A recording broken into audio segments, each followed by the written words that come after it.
गं गणपते नमः। बोली सच्चिदानंद सद्गुरु साईनाथ महाराज की जय। प्रस्तावना। उन श्री साईं महाराज की जय हो जो भक्तों की जीवनाधार एवं सद्गुरु है। वे गीता धर्म का उपदेश देकर हमें शक्ति प्रदान कर रहे हैं। हे साईं, कृपा दृष्टि से देखकर हमें आशीष दो। जैसे मलयगिरी में होने वाला चंदन वृक्ष समस्त पापों को हरण कर लेता है, अथवा जिस प्रकार बादल जल वृष्टि कर लोगों को शीतलता और आनंद पहुंचाते हैं, या जैसे वसंत में खिले फूल ईश्वर पूजन के काम आते हैं, इसी प्रकार श्री साईं बाबा की कथाएं पाठकों तथा श्रोताओं को धैर्य एवं सांत्वना देती है। जो कथा कहते हैं या श्रवण करते हैं, वे दोनों ही धन्य हैं, क्योंकि उनके कहने से मुख तथा श्रवण से कान पवित्र हो जाते हैं। ये तो सर्वमान्य है कि चाहे हम सैकड़ों प्रकार की साधनाएं क्यों न करें, जब तक सद्गुरु की कृपा नहीं होती तब तक हमें अपने आध्यात्मिक ध्येय की प्राप्ति नहीं हो सकती। इसी विषय में ये निम्नलिखित कथा सुनिए। काका साहेब दीक्षित। श्री हरि सीताराम उपनाम काका साहेब दीक्षित सन 1864 में बड़नगर के नागर ब्राह्मण कुल में खंडवा में पैदा हुए थे। उनकी प्राथमिक शिक्षा खंडवा और हिंगण घाट में हुई। माध्यमिक शिक्षा नागौर में उच्च श्रेणी में प्राप्त करने के बाद उन्होंने पहले विल्सन तथा बाद में एल्फिंस्टन कॉलेज में अध्ययन किया। सन 1883 में उन्होंने ग्रेजुएट की डिग्री लेकर कानूनी सलाहकार की परीक्षाएं पास की और फिर वे सरकारी solicitor firm members little and company में कार्य करने लगे। इसके पश्चात उन्होंने स्वयं ही एक सॉलिसिटर फर्म चालू कर ली। सन 1909 के पहले तो बाबा की कीर्ति उनके कानों तक नहीं पहुंची थी, परंतु इसके पश्चात वे शीघ्र ही बाबा के परम भक्त बन गए। जब वे लोनावला में निवास कर रहे थे तो उनकी अचानक भेंट अपने पुराने मित्र नाना साहेब चांदोरकर से हुई। दोनों ही इधर उधर की चर्चाओं में समय बिताते थे। काका साहेब ने उन्हें बताया कि जब वे लंदन में थे तो रेलगाड़ी पर चढ़ते समय कैसे उनका पैर फिसला तथा कैसे उसमें चोट आई, इसका पूर्ण विवरण सुनाया। काका साहेब ने आगे कहा, मैंने सैकड़ों उपचार करवाए परंतु कोई लाभ ना हुआ। नाना साहेब ने उनसे कहा, यदि तुम इस लंगड़ेपन तथा कष्ट से मुक्त होना चाहते हो तो मेरे सद्गुरु श्री साईं बाबा के चरण में जाओ। उन्होंने बाबा का पूरा पता बताकर उनके कथन को दोहराया कि मैं अपने भक्त को 7 समुद्र के पास से भी उसी प्रकार खींच लूँगा जिस प्रकार की एक चिड़िया को जिसका पैर रस्सी से बंधा हो अपने पास लाया जाता है। उन्होंने ये भी स्पष्ट कर दिया कि यदि तुम बाबा के निजी जन ना होगे तो तुम्हें उनके प्रति आकर्षण भी ना होगा और ना ही उनके दर्शन प्राप्त होंगे। काका साहेब को ये बातें सुनकर बड़ी प्रसन्नता हुई और उन्होंने कहा वे शिरडी जाकर बाबा से प्रार्थना करेंगे कि शारीरिक लंगड़ेपन के बदले उनके चंचल मन को अपंग बनाकर परमानंद की प्राप्ति करा दे। कुछ दिनों के पश्चात ही बम्बई विधानसभा के चुनाव में मत प्राप्त करने के संबंध में काका साहेब दीक्षित अहमदनगर गए और सरदार काका साहेब मीरकर के यहाँ ठहरे।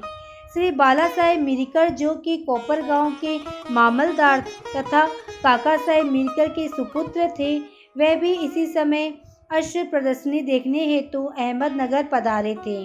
चुनाव का कार्य समाप्त होने के पश्चात काका साहेब दीक्षित शिरडी जाना चाहते थे। यहाँ पिता और पुत्र दोनों ही घर में विचार कर रहे थे कि काका साहेब के साथ भेजने के लिए कौन सा व्यक्ति उपयुक्त होगा, और दूसरी ओर बाबा अलग ही ढंग से उन्हें अपने पास बुलाने का प्रबंध कर रहे थे।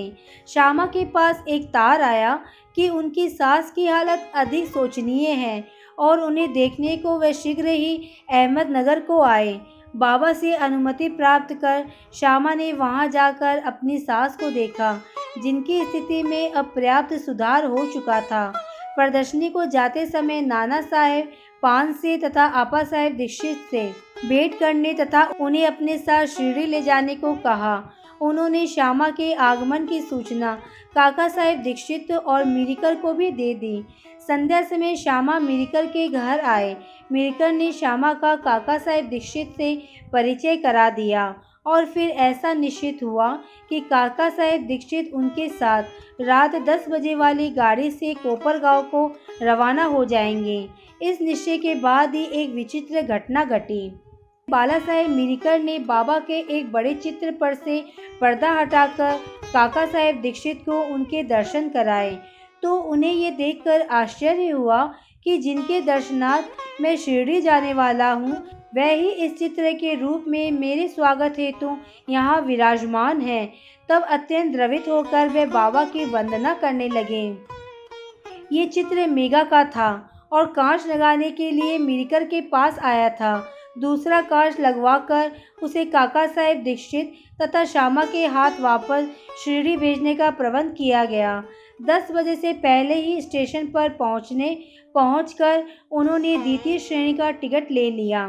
जब गाड़ी स्टेशन पर आई तो द्वितीय श्रेणी का डिब्बा खचाखच भरा हुआ था। उसमें बैठने को तिल मात्र भी स्थान न था। भाग्यवश गार्ड साहेब काका साहेब दीक्षित की पहचान के निकल आए। उन्होंने इन दोनों को प्रथम श्रेणी के डिब्बे में बैठा दिया। इस प्रकार सुविधापूर्वक यात्रा करते हुए वे कोपरगांव स्टेशन पर उतरे। स्टेशन पर शिरडी को जाने वाले नाना साहेब चांदोरकर को देखकर उनके हर्ष का पारावार न रहा। शिरडी पहुंचकर उन्होंने मस्जिद में जाकर बाबा के दर्शन किए। तब बाबा कहने लगे, मैं बड़ी देर से तुम्हारी ही प्रतीक्षा कर रहा था। श्यामा को मैंने तुम्हें लाने के लिए भेज दिया था। इसके पश्चात काका साहेब ने अनेक वर्ष बाबा की संगति में व्यतीत किए। उन्होंने शिरडी में एक दीक्षित वाड़ा बनवाया, जो उनका प्राय स्थायी घर हो गया। उन्हें बाबा से जो अनुभव प्राप्त हुआ, वह सब स्थाना भाव के कारण यहाँ नहीं दिए जा रहे। पाठकों से प्रार्थना है कि वे श्री साईं लीला पत्रिका के विशेषांक भाग 12 के अंक 6 और 9 देखें। उनके केवल 1-2 अनुभव लिखकर हम ये कथा समाप्त करेंगे।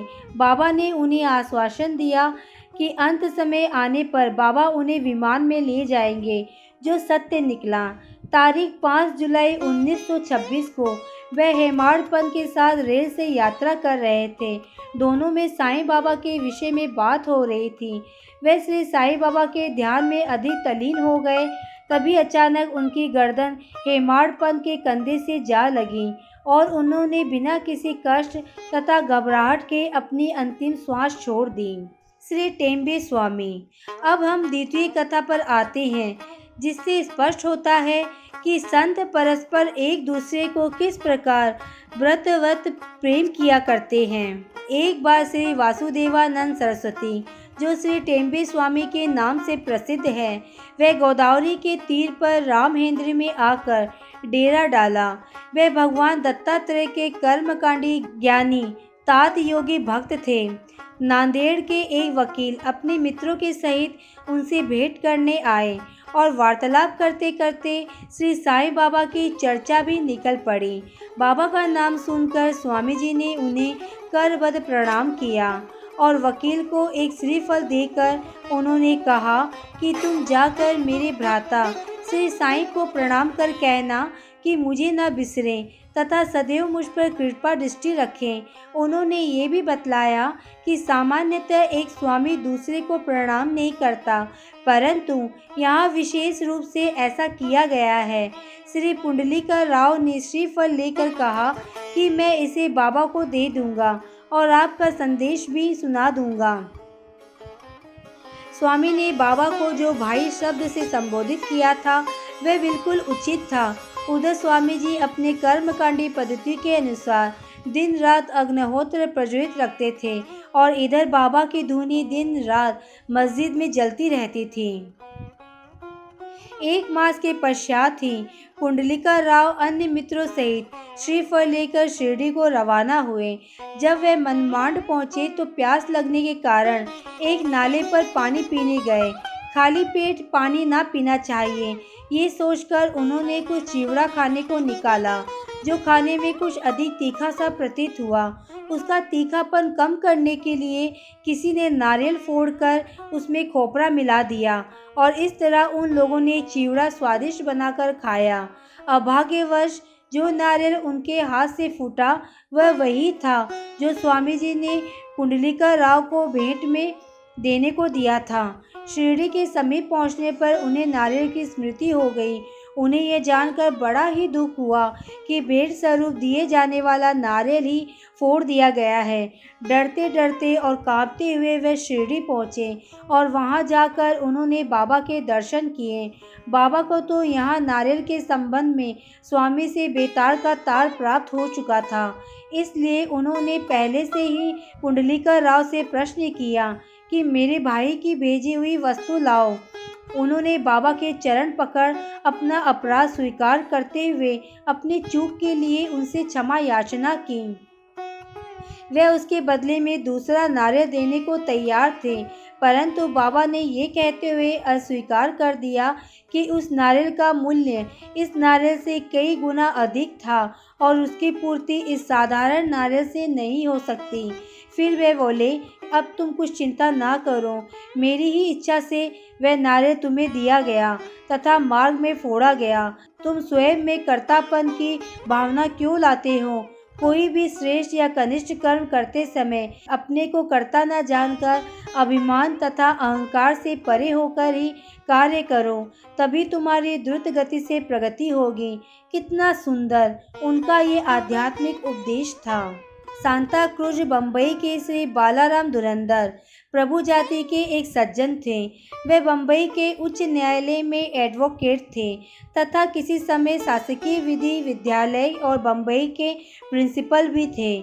उनका संपूर्ण कुटुंब सात्विक तथा धार्मिक था। श्री बालाराम ने अपनी जाति की योग्य सेवा की और इस संबंध में एक पुस्तक भी प्रकाशित कराई।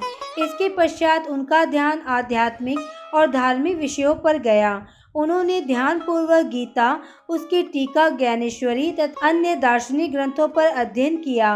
वे पंढरपुर के भगवान विठोबा के परम भक्त थे। सन 1912 में उन्हें श्री साईं बाबा के दर्शनों का लाभ हुआ। 6 मास पूर्व उनके भाई बाबुल जी और बामन राव ने शिरडी आकर बाबा के दर्शन किए थे और उन्होंने घर लौटकर अपने मधुर अनुभव में श्री बालाराम व परिवार के अन्य लोगों को सुनाए। तब सब लोगों ने शिरडी जाकर बाबा के दर्शन करने का निश्चय किया।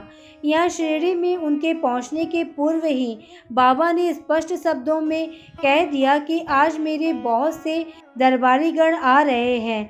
अन्य लोगों द्वारा बाबा के उपरोक्त वचन सुनकर धुरंधर परिवार को महान आश्चर्य हुआ।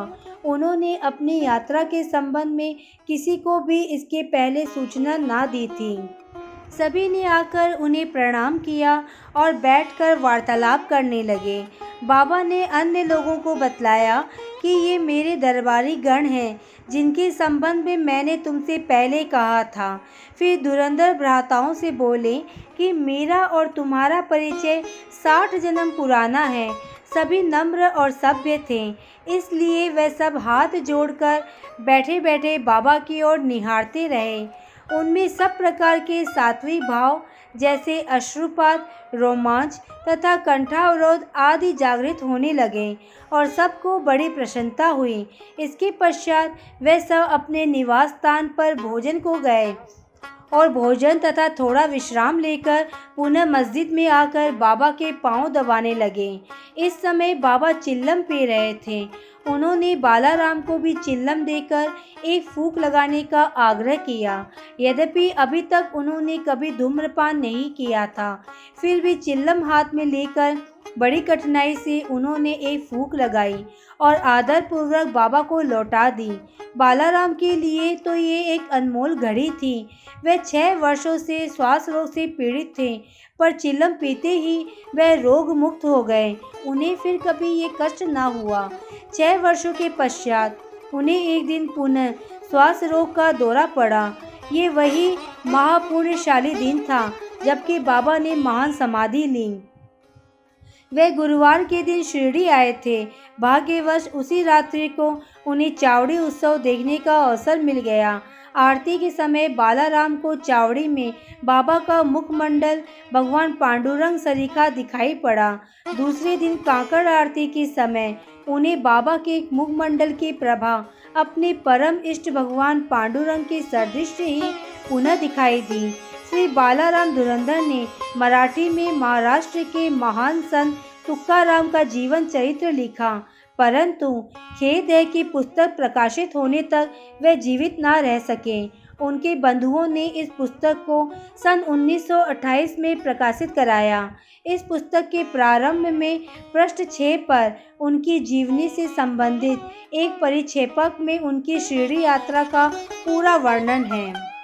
श्री सद्गुरु साईनाथ प्रणवस्तु शुभम भवतु। ओम श्री साई नाथाय नमः।